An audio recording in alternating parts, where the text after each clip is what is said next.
Folks, Bob and Mike here with Last Minute Betting with the Sports Nuts. Your quick fix for sports betting, brought to you by OddsJam, the premier odds comparison company. Folks, I want you to know this. We've got the Discord link below. Go there for the positive EV strategies, tips, and free picks. They're all there. Go there now. I got the link in there. We're looking for content creators for OddsJam. Email me, Bob, at oddsjam.com or Mike at oddsjam.com. Don't forget, we're still pumping up BetMGM and PointsBet. We got sign-up bonuses for those, along with other books, and Underdog Fantasy and Thrive Fantasy deposit match. Live chat is available. And don't forget, we want you to like this show and subscribe to this YouTube channel and share. I should put share in there too. All right, so Mike has been hard at it all day, has found a ton of plays. But before we go anywhere yet, I got to throw this out there real quick. I'm going to share my screen. It's the only time I'm going to share my screen today. Utah against San Antonio. The line is -4.5, and actually FanDuel has it at -5. This has been on the recommended filters positive EV page all day long. It's a morning coffee pick, Mike. Utah at -3.5 and -2.5. Just thought I'd let everybody know that. Yeah, good play there for sure. I like that for a lot of reasons. Jazz have won their last two. Spurs lost their last two. I think Utah's a better team, honestly. I mean, so yeah, I find it at that when the line is -4.5. You said FanDuel has it set at -5. Yeah, that's a very good find. I would roll with that 100%. And of course, we have an NFL game tonight, Monday Night Football, with the Los Angeles Chargers and the Indianapolis Colts. It's an exciting matchup. Are the Colts still in it in that AFC South? No, they're done. Okay, because I believe Jacksonville just took over that division. They're tied with the Titans and actually own the tiebreaker, so the Jaguars are in first place. Interesting matchup, Mike. Your Chargers. Yeah, Bob, let's go back in time real quick to this time last year. It was week 16 that we saw the Los Angeles Chargers facing the Houston Texans. Okay. Now, I want to point out before that game, they had a tough overtime loss against the Chiefs. Tough game. Before that loss to the Chiefs, they beat the Giants, and then they beat Cincinnati in Cincinnati, that same Bengals team that went to the Super Bowl last year, Bob, in the AFC. Okay. Now, we go to that matchup with Houston last year. Houston was one of the worst teams in the NFL last year. No two ways about it. They were awful. The Chargers lose 41-29. Okay. We talk about the Vegas game and losing in overtime 35-32 and that ending their season. No, their season ended when they lost to one of the worst teams in the NFL in the Houston Texans, 41-29. Here we are a year later, Bob, and the Chargers are playing really good football. They look like they got things rolling, but they're facing an Indianapolis team who is not very good, blowing that big lead against Minnesota. It makes you feel like this is a spot to maybe take the Colts. You know what, Bob? I like the Chargers tonight. I do too, by the way. I do too. I think they've learned their lesson. Let's not forget, everything has worked out for the Chargers to now. If they win this game, they're in the playoffs. Okay. Everything worked out for them. The Raiders lost. The Dolphins lost. New England lost. It all worked out in their favor. I think they get the job done. Okay. All right. Andre is here. What's up, guys? Good to see you, Dre. Bobby V's here. Let's go. And Neil Green. Happy holidays. Happy holidays to you, Neil Green. I'm with you 100% on the Chargers tonight. I feel that is the play. They're too good a team. Well, they're not a great team. Remember, this Indianapolis Up team there to beat Indianapolis. Kansas City. You know what? I mean, the Colts were up big against Minnesota. I know they blow the game, but I mean, it's not like this Indianapolis team can't be sneaky. They beat the Chiefs. So the Chargers are a team that are prone to losing to Indianapolis for sure. They learned their lesson. I think they have. I think they have. I do. I think it all worked out in their favor tonight. It's just going to be a matter if they can cover. Okay, and we got news of a head coach losing his job, the boy in Denver, who looked like an idiot the first game of the season against Seattle with his strategy. Yeah, Nathaniel Hackett couldn't hack it. Yeah. Yeah, let me tell you something, buddy. He should never been an NFL coach. No, should not be an NFL coach ever again. Really a terrible. Look out for Denver these last couple of weeks. Ironically, that is a team the Chargers have on their schedule, their last game of the regular season. So that even more importance for the Chargers to wrap it up tonight, so they don't have to worry about that. Because when you have that happen, Bob, in the NFL, a team fires a head coach, a big trade. A lot of times guys rally and start to say, hey, let's show what we should have, looked like. This is the player's opportunity to use the coach as a scapegoat. And could Russell Wilson show that he's worth anything right now? Because quite frankly, he's not a good quarterback right now. And I predicted that. Good for you, Bob. I will say this. I don't think you can blame it all on the head coach. I think Russell Wilson showcased that he's got some issues. He's exposed right now a little bit. And I think there's a number of things that could go into that, So, look, I think personally, yeah, Russell Wilson's probably way past his prime. Yeah. Andre said was Hackett previously a college, but yes, he was. He was also the offensive coordinator for Green Bay, wasn't he? Yeah, I'm guessing. Yeah, he was the offensive coordinator for Green Bay. Also the offensive coordinator at Jacksonville before that. That must have been when Bortles was there, maybe, and they made the playoffs. I'm not sure. Was he a head coach at Syracuse? I don't think he was. Several positions for the Orange from 2010 to 2012. Other than that, he's been an offensive coordinator for the Packers, Jaguars, and Bills. Yeah. Well, and assistant to Doug Marrone. Awesome.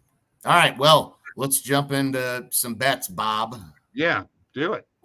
That's what I'm waiting for, Mike. Why'd you have to? We went, Bob. I gotta. Man, I know you can't. You've always. I gotta get you the same tone back, baby. I'm on fire today. This Paul George under 5.5 player assist does look tremendous right now at -115. Look at where Pinnacle prices his play at -180, guys. That's pretty crazy. DraftKings, Caesars, FanDuel have it really, really juiced as well. So BetMGM at -135 even. So last minute here, Bob, I think I'm going to put 3/4 of a unit on this play. And Dre says transition from college to pro stuff. Saw that with Urban Meyer and Chip Kelly. And who else, Mike? The great coach at Alabama. Had that it was difficult for him to make that transition from college to pro, right? Yeah. This Hayes play under 21.5 PRA looks pretty good too at -105 on BetMGM.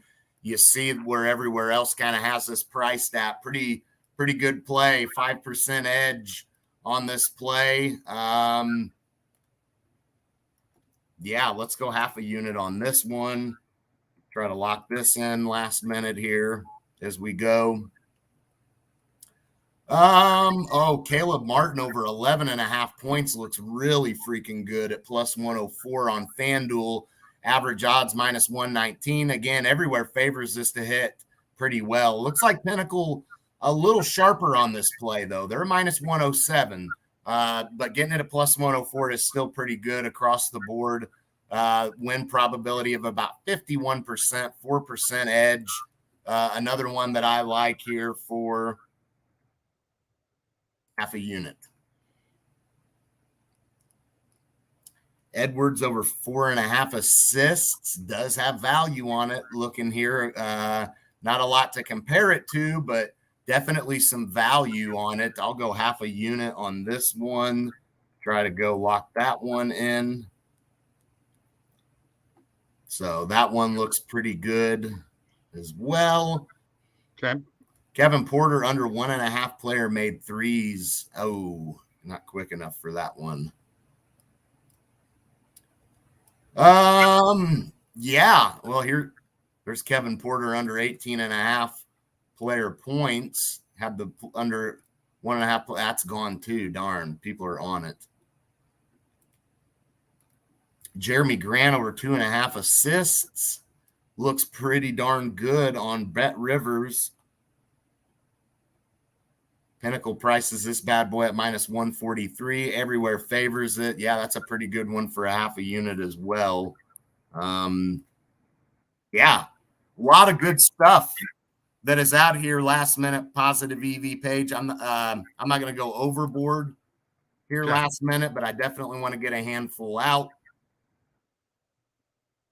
No NHL tonight, Bob. I know that. Maybe a good thing for me.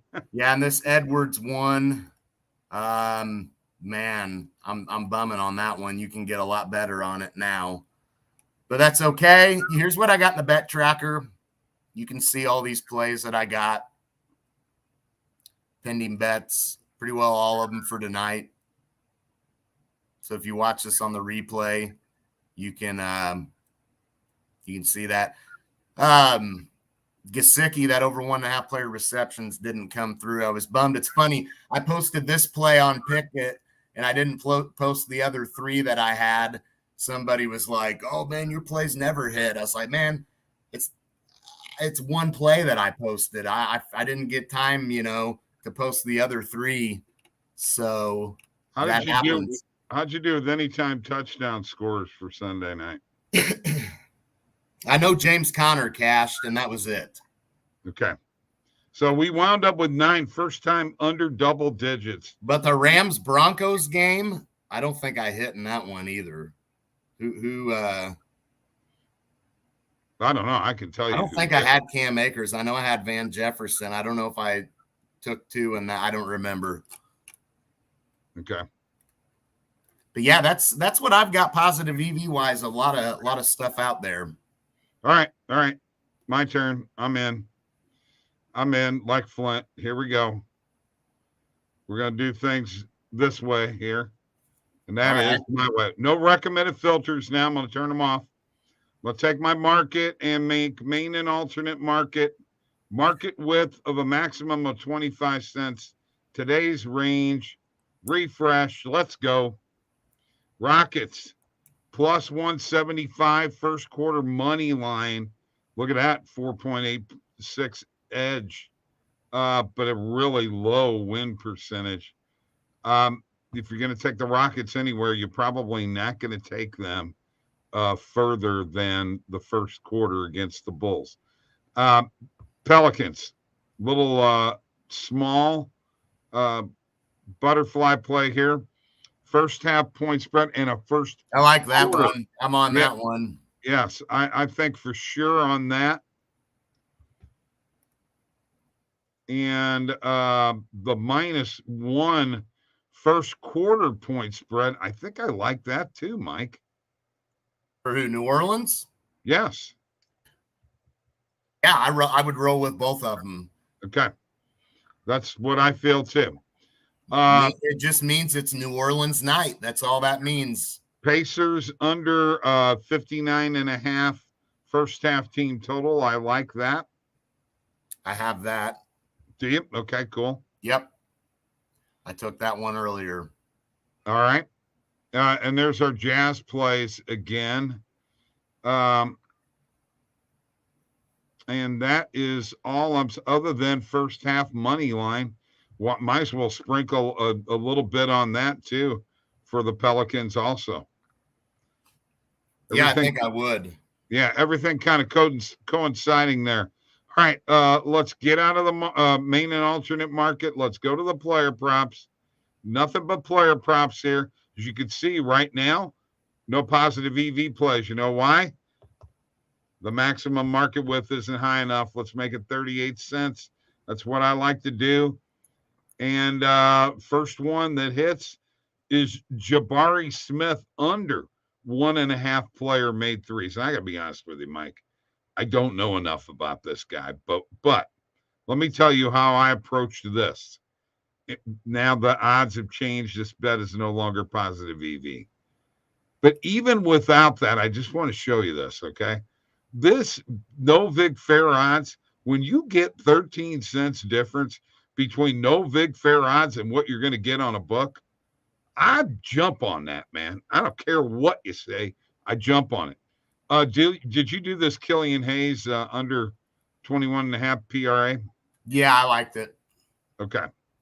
All right. We like that one too. Anyway, just kind of look at there's a lot of Killian Hayes plays tonight.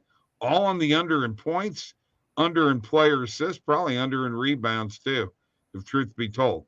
What about Kevin Durant under 27.5 against the Cavs?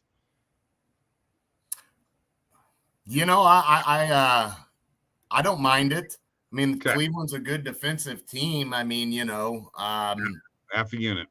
I don't hate the Jabari Smith play. By the way, he's a rookie, Bob. I think where was he out of? Auburn, I think. Yeah, you know what? You're right.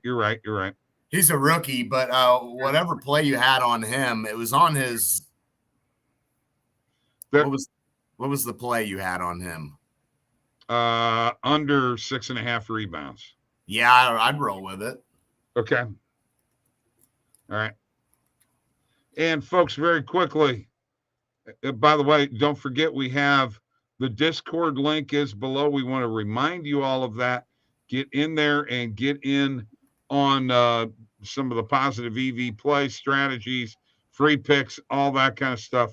Let me go to my bet tracker. I want to show you the dashboard because I'm very proud that I've barely been skating by, but 75.02 in profit, Mike. There you got it. I barely made profit last week or in week 51. We're actually starting off a little bit with profit now, but in week 51, we barely made enough profit. But you know what? It's not negative. That's high. You got to build, man. You got to grind it out. And we're going to be grinding it out in hockey tomorrow because I know I've been in a little bit of slump, but I'm ready. It's going to be new. I'm ready to come out and start striking gold. All right. My NBA has been on fire. I don't know about you, Mike, but I've been on fire in the NBA. Yeah, been fine. But you've been better recently at hockey than me. So you may take over the NHL videos.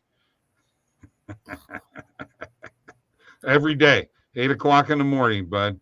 We're gonna pump them out. You want to take over? I'm just kidding. I can't do that. It's my thing. Well, you better get it. It ain't your thing right now. Wow, dude. You said it. You're the one that told everybody.